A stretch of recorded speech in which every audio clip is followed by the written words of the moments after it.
इस समय देश की प्रतियोगी परीक्षाओं को लेकर हर तरफ चर्चा है। नीट के एग्जाम का पर्चा लीक हुआ, उसके बाद एसएससी का पर्चा एसएससी तो अलग ही मामला हो गया। वहाँ तो 500 लोगों का सेंटर और 500 लोगों के बैठने की व्यवस्था, और एसएससी ने 1000 उस सेंटर पर छात्र बच्चों को भेजने का काम कर दिया। पूरी अफरा तफरी मच गई। इलाहाबाद और कुछ शहरों में सेंटर में तोड़फोड़ हो गई और एसएससी ने वो एग्ज़ाम टाल करके 31 मई को कर दिया। नीट की परीक्षा लीक का मामला सुप्रीम कोर्ट पहुंचा। सुप्रीम कोर्ट में सॉलिसिटर जनरल ने कहा कि नीट के पर्चा जो दोबारा हो रहा है उस पर प्रधानमंत्री खुद ही नज़र रखे हुए हैं और हम इस बार पूरी कोशिश कर रहे हैं कि नीट की परीक्षा बिल्कुल साफ सुथरी और पारदर्शी तरीके से हो। बात यह भी कही जा रही है कि नीट की परीक्षा कराने के लिए क्वेश्चन पेपर को भेजने के लिए एयरफोर्स या हवाई जहाज का इंतजाम किया जा सकता है। देश में यह स्थिति आ गई है कि युवाओं की प्रतियोगी परीक्षाओं को सही तरीके से कराने वाली संस्थाएं के ऊपर पर्चा लीक का माफिया भारी पड़ जा रहा है। मैं आज युवाओं के बीच में हूँ। मेरे साथ देखिए, एक कोचिंग सेंटर के बाहर में आया। ये सारे वो बच्चे हैं जो 12th पास आउट करने के बाद, ग्रेजुएशन करने के बाद एसएससी के अलग अलग एग्ज़ाम्स की तैयारी करते हैं।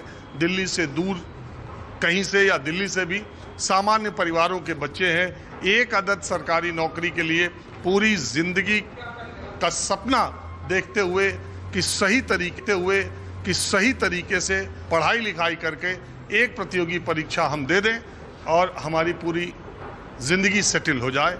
इसी प्रयास में आज का युवा जो कोचिंग करता है, सरकारी नौकरी के प्रयास में करता है।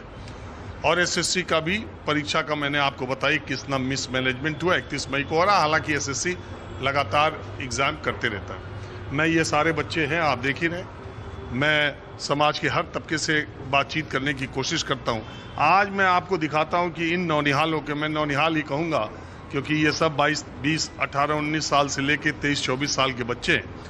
इनके दिमाग में क्या चल रहा है और ये जो कुछ भी देश में प्रतियोगी परीक्षाओं, शिक्षा परीक्षाओं को लेकर के जो माहौल बना हुआ है वो इनके बीच में क्या है, ये क्या सोचते हैं। समाज के इस तबके की आवाज़ मेन स्ट्रीम मीडिया में सुनने को तो मिलती नहीं, तो मैंने सोचा कि इन बच्चों की बातों को आपके सामने रखा जाए। सबसे पहले आप ही बताइए, जो मैंने बातें रखी, आप लोग, आपकी उम्र के लोग क्या सोचते हैं अभी?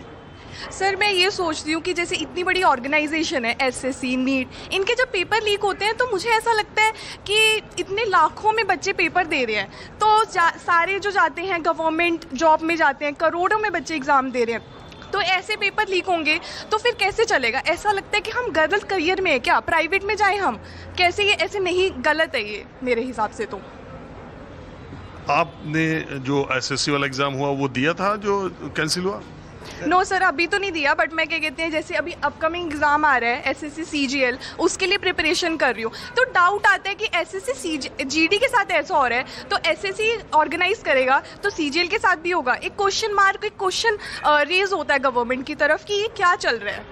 हमें दिमाग में हम ऐसा सोचते हैं कि ये बच्चे जो है तैयारी करने आए हैं, अभी एक वही संस्था, वही ऑर्गेनाइजेशन अभी जो एग्ज़ाम कराया उसमें इस मिसमैनेजमेंट हो गया।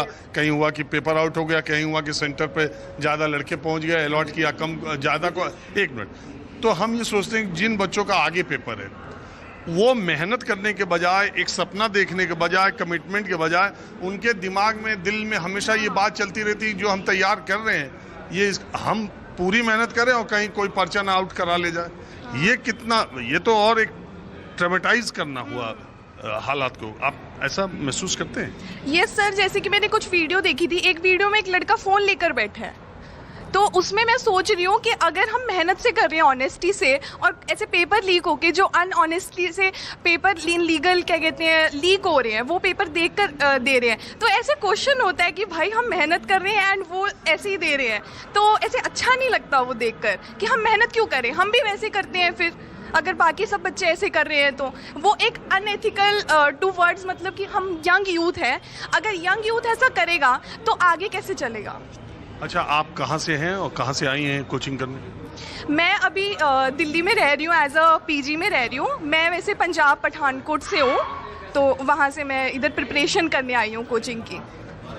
पठानकोट से इतनी दूर कोचिंग करने दिल्ली आई हो आप, आपकी फैमिली के लोग, एक एक्सपेक्टेशन, एक और लड़कियों पे तो और ज़्यादा प्रेशर होता है कि जल्दी से डिलीवर करो नहीं तुम्हारी शादी कर देंगे, इतनी जल्दी करो। तो और ऐसे में एक पेपर लीक हो गया या कैंसिल हो गया तो 6 महीना और बढ़ गया, 8 महीना और बढ़ गया। ये सर आपने बिल्कुल सही बात कही कि जैसे कि अब दिमाग में ये रहता है लड़कियों के आजकल कि भाई एग्ज़ाम, मुझे ऐसा लगता है कि आप कोई जॉब ले रहे हो तो हम ये फील करते हैं आज की कि एग्ज़ाम देंगे, जॉब लेंगे, हमें फ्रीडम मिलेगी। वो एक फ्रीडम है कि हम कोई डिसीजन ले सकते हैं अपनी लाइफ का। बट ऐसे होगा 6 महीने आगे बढ़ गए, हमारे ऊपर प्रेशर आएगा कि आपकी शादी करा देते हैं, हाँ ठीक है अच्छा लड़का मिल गया हमें, अभी कर लो, एक प्रेशर रहता है। बट जब जॉब होगी तो देन मतलब कि हम पेरेंट्स के अगेंस्ट बोल सकते हैं, बट जब हम उनके ऊपर डिपेंड हैं तो तब नहीं बोल सकते। तो ये एक क्वेश्चन ये भी रेज होता है कि एज अ लड़की वो एक डिफ़िकल्ट होता है, और एक क्वेश्चन आता है कि नहीं यार मतलब कि गलत फील्ड में है शायद। सो सर ये भी एक, दैट्स इट। हाँ आप बताइए आप